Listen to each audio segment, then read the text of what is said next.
Ahoj, vítejte u segmentu, ve kterém v několika minutách shrneme celý život jedné významné osobnosti. Dnes si připomeneme muže, který ovládl českou i evropskou hudební scénu na víc než půl století.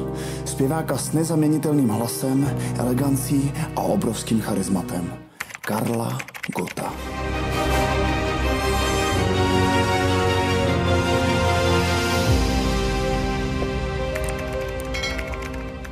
Narodil se 14. července 1939 v Plzni, ale většinu života strávil v Praze. Už jako dítě měl umělecké sklony, miloval malování a jeho snem bylo stát se výtvarníkem. Po škole se vyučil elektromontérem, ale vášeň pro umění ho neopustila. Dvakrát se neúspěšně hlásil na Akademii výtvarných umění.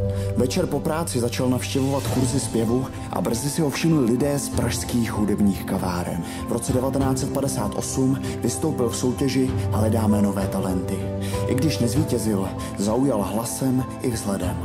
Tím se odstartovala jeho pěvecká kariéra. Začal vystupovat v pražských klubech, například v legendární kavárně Vltava. Brzy si ho všiml dirigent Karel Krautgartner a přizval ho do orchestru. Tím se Karel Gott dostal do světa profesionální hudby. V roce 1960 byl přijat na Pražskou konzervatoř a v té době se začal naplno věnovat zpěvu, opernímu, ale i populárnímu. Konzervatoř ale nedostudoval. O 3 roky později, v roce 1963, natočil svou první velkou píseň Očima sněhem zaváté. Okamžitý hit, který z něj udělal hvězdu. V roce 1964 poprvé vyhrál anketu Zlatý slavík. Tenhle titul získal celkem 42krát, což je dodnes nepřekonaný rekord. Ale Gott nezůstal jen u Československa. V roce 1967 reprezentoval Rakousko na Eurovizi s písní Tausend Fenster od Oda Jürgense. I když neskončil na prvních příčkách, otevřely se mu dveře do německy mluvícího světa. V 70. a 80. letech se stal megahvězdou v Německu. Účinkoval v televizní show, vydával desky a stal se fenoménem. Zpíval nejen česky a německy, ale také anglicky, rusky a italsky. Jeho hlas byl univerzální a dokázal oslovit publikum napříč generacemi i zeměmi. Celkem během života prodal přes 50 milionů desek.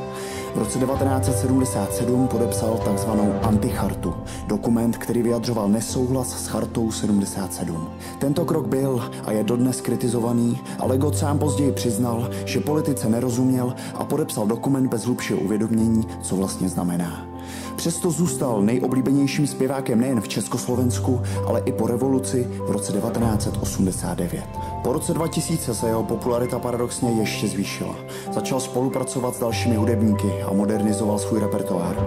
Vznikly úspěšné duety, například s Lucí Bílou, Darou Rollins a Helenou Vondráčkovou. Jeho koncerty byly vždy vyprodané a i když věkem zpomalil, nikdy nestratil eleganci ani úctu k publiku. V roce 2008 se oženil se svou dlouholetou partnerkou Ivanou Macháčkovou.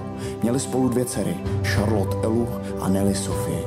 Gott měl celkem 4 dcery ze 3 různých vztahů.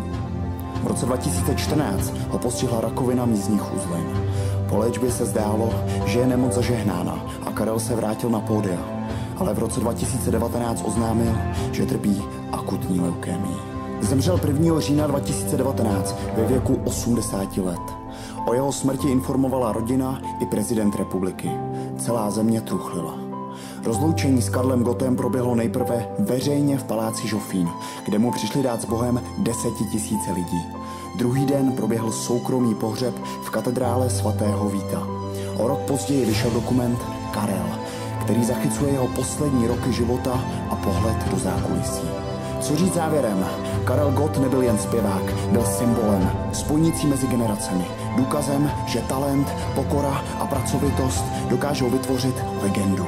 Za svůj život natočil přes 300 alb, zpíval tisíce písní a jeho hlas zní dodnes z rádií, televizí i srdcí jeho fanoušků. Jeho příběh je příběhem kluka, který místo štětce vzal do ruky mikrofon a díky tomu se stal nesmrtelný. Díky, že jsi poslouchal. Jestli tě zajímají další životy slavných osobností, nezapomeň dát odběr, like a napiš, o kom by měl být další díl. Ahoj.